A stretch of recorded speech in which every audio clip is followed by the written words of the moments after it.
साथियों, स्वागत है आपका अपने YouTube चैनल आनंद स्टडी पॉइंट अलीगंज में। दोस्तों, आज हम आपके लिए एक ऐसी वीडियो लेकर के आए हैं जिसमें आपको हम मतलब मैथ जो है बहुत ही बारीकी यानी छोटी लेवल से लेकर के ऊपर तक पढ़ाएंगे। इसमें यानी गिनती से शुरू करने वाले हैं। तो चलिए दोस्तों देखते हैं। यानी गिनती से मतलब ऐसा नहीं हम आपको गिनती लिखवाएंगे यहाँ पर, ऐसा नहीं है, लेकिन गिनती से संबंधित भी इतने क्वेश्चन पूछ लिए जाते हैं जो लोग नहीं बता पाते हैं। आज हम उन्हीं के बारे में डिस्कस करने वाले हैं। तो सबसे पहली बात यानी कि मैं देख रहा हूँ आपका जो गिनती जो होती है आपकी एक से लेकर के यानी 1 से लेकर 100 तक गिनती में एक कितनी बार आता है। दोस्तों मैं पूरी बात नहीं लिखूंगा।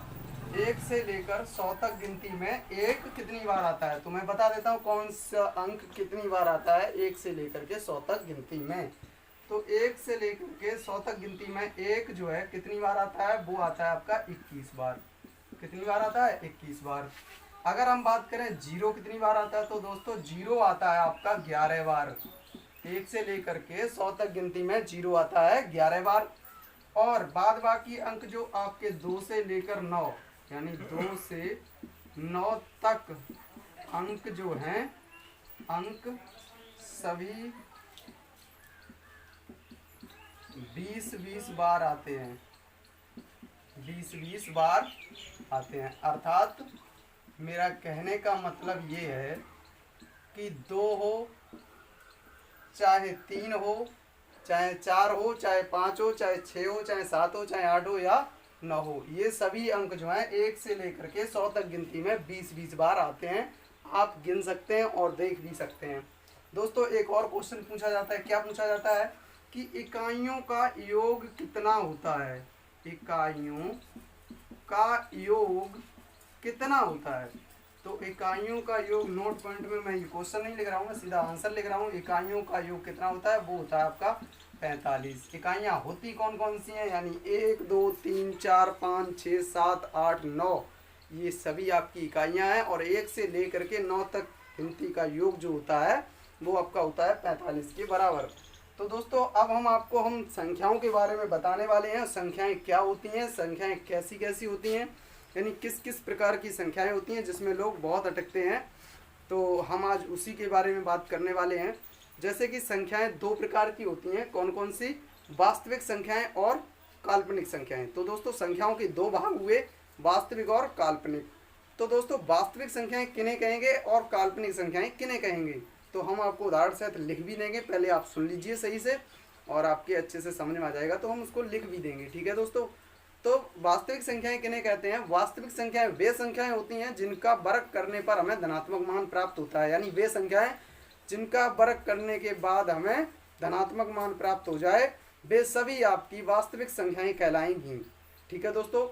काल्पनिक संख्याएं यानी वे संख्याएं जिनका वर्ग करने के बावजूद यानी बाद में भी वर्ग करने के बाद भी हमें ऋणात्मक मान प्राप्त होता है, वे संख्याएं आपकी काल्पनिक संख्याएं कहलाती हैं। तो दोस्तों अब मैं आपको लिख देता हूं बोर्ड पे इसको रख करके। देखिए दोस्तों संख्याएं जो होती हैं वो 2 प्रकार की होती हैं। कौन कौन सी? वास्तविक संख्याएं और काल्पनिक संख्याएं। वास्तविक संख्याओं को इंग्लिश में बोलते हैं रियल नंबर्स और काल्पनिक संख्याओं को बोलते हैं इमेजिनरी नंबर्स। तो दोस्तों वास्तविक संख्याएं क्या होती हैं मैं आपको पहले ही बता चुका हूं। यानी वे संख्याएं जिनका वर्ग करने पर हमें उनका धनात्मक मान प्राप्त हो, तो वे वास्तविक संख्याएं होती हैं। और जिनका वर्ग करने के बावजूद भी हमें ऋणात्मक मान प्राप्त हो, वे आपकी इमेजिनरी यानी कि काल्पनिक संख्याएं कहलाती हैं। जैसे कि इस √3 यानी √3 √2 √5 ये सभी कैसी हैं?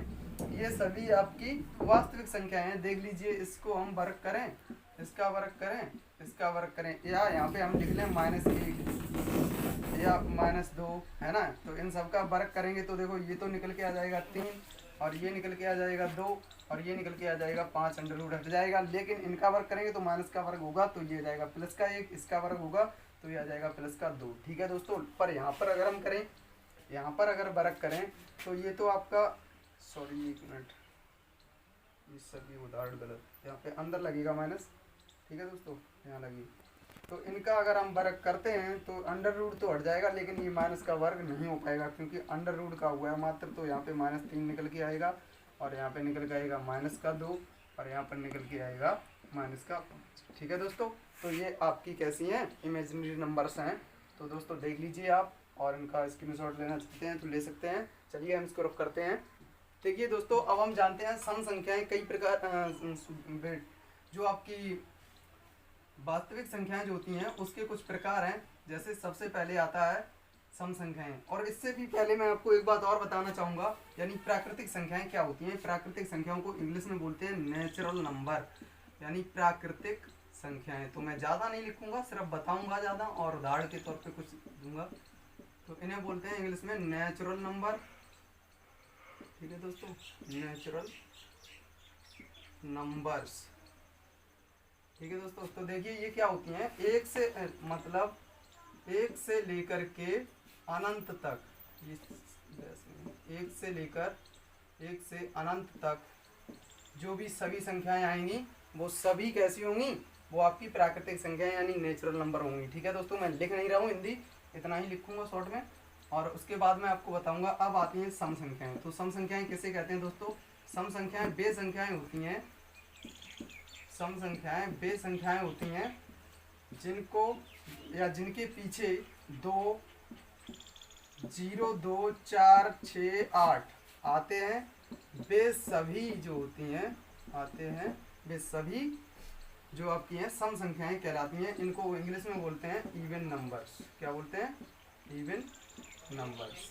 ठीक है दोस्तों, आशा करता हूँ ये बात बहुत अच्छे से समझ में आ गई होगी। सम संख्याएं क्या होती हैं? वे संख्याएं जिनके पीछे 2, 0, 2, 4, 6, 8 आते हैं, वो सभी आपकी सम संख्याएं कहलाती हैं। और इसके बाद आती है आपकी विषम संख्याएं। तो विषम संख्याएं क्या होंगी?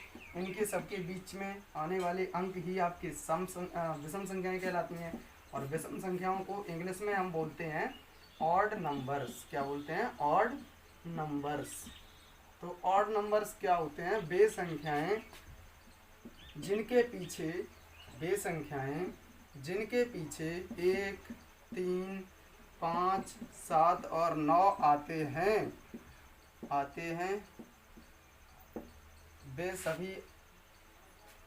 वे सभी आपकी विषम संख्याएं कहलाती हैं। तो दोस्तों मैंने पूरी बात नहीं लिखी है। विषम संख्याओं के अंतर्गत क्या आएंगे, यानी 1, 3, 5, 7, 9 आ जाएं या किसी भी संख्या के पीछे ये लगे मिल जाएं तो समझ लेना वो आपकी विषम संख्या है। ठीक है दोस्तों, इसको रफ करता हूँ और आगे।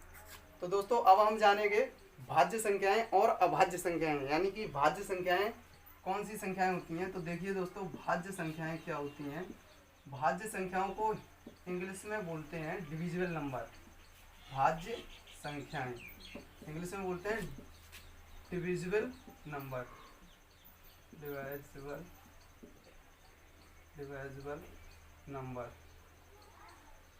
नंबर्स। ठीक है, नंबर्स। ठीक है, तो भाज्य संख्याएं क्या होती हैं? वे संख्याएं जो स्वयं और एक के अतिरिक्त अन्य संख्याओं से विभाजित हो जाएं। वे संख्याएं जो स्वयं और एक के अतिरिक्त अन्य संख्याओं से विभाजित हो जाएं, वो आपकी भाज्य संख्याएं कहलाती हैं। जैसे में हम आपको बता रहे हैं 4, 6, 8, 9, 12, 15 और यहाँ 10 भी लिख सकते थे। तो ये सभी आपकी कैसी हैं? ये सभी आपकी भाज्य संख्या यानी डिविजिबल नंबर हैं। डिविजिबल नंबर हैं। तो देखिए, तो 4 जो है 2 से कट जाएगा, है ना। 1 की बात नहीं की, 1 से तो कटेगा ही और स्वयं से भी कटेगा, बट किसी अन्य संख्या से भी कटें यानी डिवाइड हो जाएं, वो आपकी सभी कैसी कहलाएंगी? वो आपकी भाज्य संख्याएं कहलाती हैं। जैसे 9 है, 9 3 से कट जाता है, स्वयं से तो कटेगा, 9 9 से भी कटेगा, 1 से भी कटेगा, लेकिन साथ ही साथ 3 से भी कटेगा। तो ये भी कैसा है? आपकी भाज्य संख्या है। ठीक है दोस्तों, अब आते हैं अभाज्य संख्याओं पर। तो सीधी सी बात है, वहां पर भाज्य था और यहाँ पर अभाज्य आ लग गया, अर्थात नहीं। यानी वे संख्याएं जो स्वयं या एक के अतिरिक्त किसी अन्य संख्या से डिवाइड ना हो यानी विभाजित ना हो। वे संख्याएं जो स्वयं अथवा एक के अतिरिक्त किसी अन्य संख्या से विभाजित ना हो, उन्हें हम अभाज्य संख्याएं कहते हैं। क्या कहते हैं? अभाज्य संख्याएं। तो जैसे, और इसे इंडिविजुअल नंबर बोलेंगे। क्या बोलेंगे? इंडिविजुअल। एक मिनट, इंडिविजुअल डिविजिबल नंबर, ठीक है। यहाँ पे स्पेलिंग सही बोलना, इंडिविजुअल, एक मिनट, इंडिविजुअल, ठीक है। ये डिविजिबल और इंडिविजुअल नंबर्स, ठीक है दोस्तों। तो ये क्या आएंगी, यानी वे संख्या। अब जैसे 2, 3, 5, 7, 11, 13, 17, ये आद, डस आद मैं लिख देता हूँ यहाँ पर। तो ये सभी आपकी कैसी हैं, इंडिविजुअल नंबर हैं, यानी कि अभाज्य संख्याएं हैं। ये स्वयं से कटेंगी या फिर एक से कटेंगी, इसके अतिरिक्त ये किसी अन्य संख्या से विभाजित नहीं होंगी, वो आपकी अभाज्य संख्याएं कहलाती हैं। चलिए दोस्तों, इसको रख करके हम आगे बताते हैं आपको। चलिए दोस्तों, अब हम जानते हैं सह अभाज्य संख्याएं। सह अभाज्य, सह अभाज्य संख्याएं। तो दोस्तों, सहअभाज्य संख्याएं क्या होती हैं, वे संख्याएं जो साथ साथ अभाज्यता दिखाएं, मतलब साथ साथ, एक होती है सहभाज्य और एक होती है सह अभाज्य, यानी साथ साथ विभाजित ना होने वाली संख्याएं, यानी वे संख्याएं जो साथ साथ विभाजित ना हो उन्हें सहभाज्य बोलते हैं। और सहभाज्य उसे बोलते हैं जो साथ साथ किसी एक ही नंबर से दोनों विभाजित हो जाएं, उसे सहभाज्य बोलते हैं। तो सहअभाज्य कौन कौन सी हैं, देखिए 2, 3, ये सहअभाज्य हैं। क्यों सहअभाज्य, अभाज्य मतलब अभाज्य होना चाहिए और वो भी कैसी, साथ साथ। तो ये देखिए सहअभाज्य हैं, ठीक है। और 4, 5 ये भी सहअभाज्य हैं, ठीक है, क्योंकि एक ही संख्या से कोई विभाजित हो रहा है, लगातार नहीं हो रहा है। और सहभाज्य की बात करें, अगला नंबर है सहभाज्य। तो सहभाज्य संख्याएं क्या होती हैं, सहभाज्य संख्याएं जो होती हैं जैसे साथ साथ किसी एक ही से विभाजित हो जाएं दो संख्याएं, सहभाज्य मतलब 4, 6। तो ये देख लिए, ये भी 2 से डिवाइड होगा, ये भी 2 से डिवाइड होगा। तो 2 एक ऐसी संख्या है जो दोनों को डिवाइड कर रही है, इसलिए 4 और 6 कैसी हैं, सहभाज्य संख्याएं हैं। और हम बात करें आगे, यानी हमने यहाँ पर ले लिया आपका 6 एवं 9। तो ये क्या है, ये भी सहभाज्य हैं। क्यों, क्योंकि इसे हम 3 से काट सकते हैं, इसे भी 3 से विभाजित कर सकते हैं, इसे भी 3 से विभाजित कर सकते हैं। तो ये भी आपकी कैसी हुई, ये भी आपकी सहभाज्य संख्याएं हुई। आशा करता हूँ सहअभाज्य और सहभाज्य आपको बहुत अच्छे से समझ में आ गई होंगी। दोस्तों, अब आगे की वीडियो हम कल लेकर आएंगे आपके लिए, और आज के लिए इतना ही। कल मिलते हैं अगले वीडियो में, तब तक के लिए बाय। और एक बात और, जिन लोगों को ये वीडियो पसंद आई है प्लीज़ वीडियो को लाइक कर दें, और जो लोग हमारे चैनल पर न्यू हैं प्लीज़ चैनल को सब्सक्राइब करें, बेल आइकन को ऑन कर लें, जिससे कि आगे आने वाले वीडियो का नोटिफिकेशन आपको सबसे पहले मिल सके। और अपने दोस्तों को ज़्यादा से ज़्यादा शेयर करें।